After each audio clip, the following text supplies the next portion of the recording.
किशोर का अपहरण के बाद हत्या, शव को नमक के साथ दफनाया। खबर यूपी के जनपद चंदौली से है, जहां 3 दिनों से लापता किशोर का शव मिलने से सनसनी फैल गई। परिजनों को फोन कर 20 लाख रुपए की मांग की गई थी। आरोपियों ने अपने घर में ही हत्या कर शव को जमीन में दफना दिया था, जिसमें 2 आरोपियों को पुलिस ने गिरफ्तार कर लिया है और शव को कब्जे में लेकर के पोस्टमार्टम के लिए भेज दिया है। आपको बता दें कि घटना का खुलासा करते हुए पुलिस अधीक्षक हेमंत कुटियाल ने बताया कि सिद्धार्थ अपने मित्रों में जो कन्हैया के साथ बैठकर शराब पी रहा था, उसी दौरान सिगरेट लाने को लेकर आपसी विवाद के बाद दोनों भाइयों ने मिलकर की हत्या कर शव को घर में ही दफना दिया। 2 दिन बाद एक मनगढ़ंत एवं शातिराना कहानी बनाकर के सिद्धार्थ के फोन से उसके परिजनों को फोन करके 30 लाख रुपए की फिरौती की मांग की, ताकि पुलिस के ध्यान को बांट सके और अमित और कन्हैया के ऊपर पुलिस का ध्यान ना जाए। लेकिन पुलिस द्वारा अच्छी इन्वेस्टिगेशन कर मामले का खुलासा कर दिया और दोनों आरोपियों को गिरफ्तार कर जेल भेज दिया। वहीं मृतक के परिजन से बातचीत से पता चला कि दोनों में बढ़िया मित्रता थी। दोनों में पहले से कोई आपसी गहमी या किसी प्रकार की कोई दुश्मनी नहीं थी, पर ये उसने क्यों हत्या कर दी, ये हम लोग भी नहीं बता सकते। आखिर एक दोस्त ही दोस्त का कातिल कैसे हो गया। बाइट पुलिस अधीक्षक चंदौली हेमंत कुटियाल। मृतक का भाई जय जायसवाल, मृतक के पिता नंदलाल जायसवाल, मृतक की बहन माही जायसवाल। TVSPM 9 से सोनमती कुमारी की रिपोर्ट, चंदौली।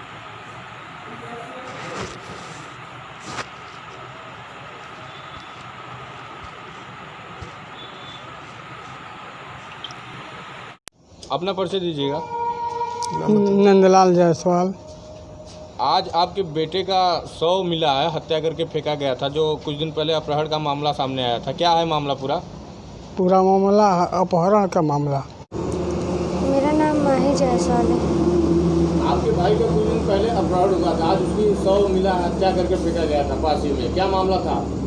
मामला कुछ भी नहीं था, वो उनके घर जाता आता था, उन लोग के साथ रहता था।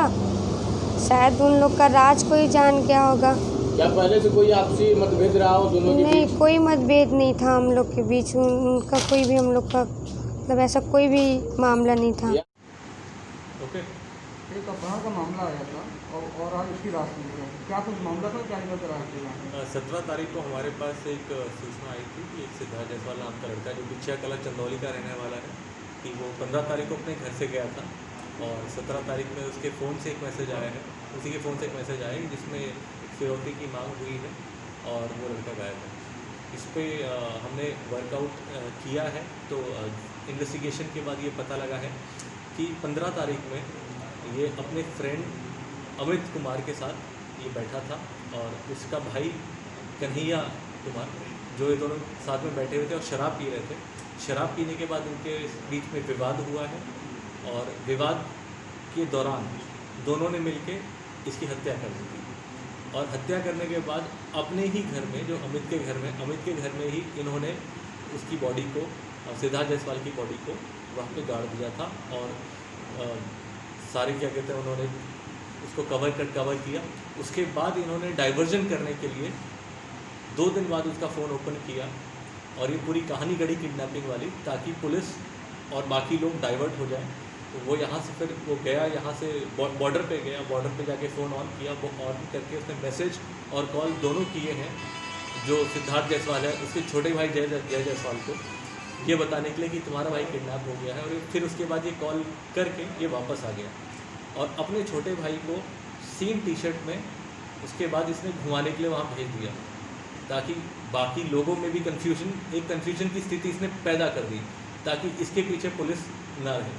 बट अच्छी इन्वेस्टिगेशन हुई है और ये इन्वेस्टिगेशन के थ्रू ये निकला कि इसके सारे दोस्तों को ट्रेस किया गया, उसके बाद पता किया गया और ये निकला कि इसके बीच में विवाद हुआ था और विवाद में इसको जो चोटें आई थी इसकी बॉडी पे, तो उसमें पूछताछ में हमने ये देखा कि चोटें क्यों आई हैं, तो उसमें हमें ये पता लगा कि इसके द्वारा घटना कारित की गई है और बॉडी को अपने ही घर में छुपा दिया गया है। अमित है, ये BTC का छात्र है और 22 साल इसकी उम्र है। इसके पिता प्रतापगढ़ में एक कनिष्ठ लिपिक हैं ब्लॉक में और ये अच्छे घर का लड़का है और ये सारी घटना का पूरा क्रम रहा है। हत्या के पीछे जो वजह है, इनकी आपस में जो बहस हुई है। हत्या वो के पीछे motive क्या है? हत्या के पीछे कोई खास मोटिव नहीं है। हत्या बेसिकली एक बहस की वजह से हुई। जो ये लोग शराब पी रहे थे, उसी दौरान एक सिगरेट लाने के लिए ये विवाद हुआ, जिसमें ये बोला गया कि इसने सिद्धार्थ को बोला गया अमित के द्वारा कि सिगरेट लेके आओ, जिस पे सिद्धार्थ ने मना किया और उस पर गाली गलौज सुनी, और उसी हीट ऑफ द मोमेंट में इनके साथ विवाद हुआ। इवन क्या कहते हैं, जो सिद्धार्थ है इसने अपने दांतों से उसके चेस्ट पे बाइट भी किया है, और इसके बाद क्या कहते हैं, इन दोनों भाई ने पकड़ के उसकी हत्या कर दी। हाँ, अमित जो और भी क्या कहते हैं उसके फ़ोन में हमने देखा तो ये पता लगा कि अमित एक ऑनलाइन कुछ फ्रॉड्स भी करता रहा है लोगों के साथ, पिछले कुछ महीनों से ही वो कर रहा था। किस तरह के फ्रॉड थे वो? बेसिकली वो लोगों को स्कीम्स वगैरह देके और फ़ोन पे क्या कहते हैं उनको चीट करने का प्लान। चलिए, कितने रुपए की फिरौती मांग की है? फिरौती की मांग एक कांस्टेंट नहीं थी, क्योंकि वो सिर्फ डाइवर्जन था। क्योंकि इन्होंने एक बार 20 लाख की मांग करी, फिर एक बार 25 लाख की मांग करी। इस प्रकार के 2-3 मैसेज थे, और क्योंकि जस्ट वो उनका ऑब्जेक्टिव डाइवर्जन था, फिरौती नहीं था ऑब्जेक्टिव।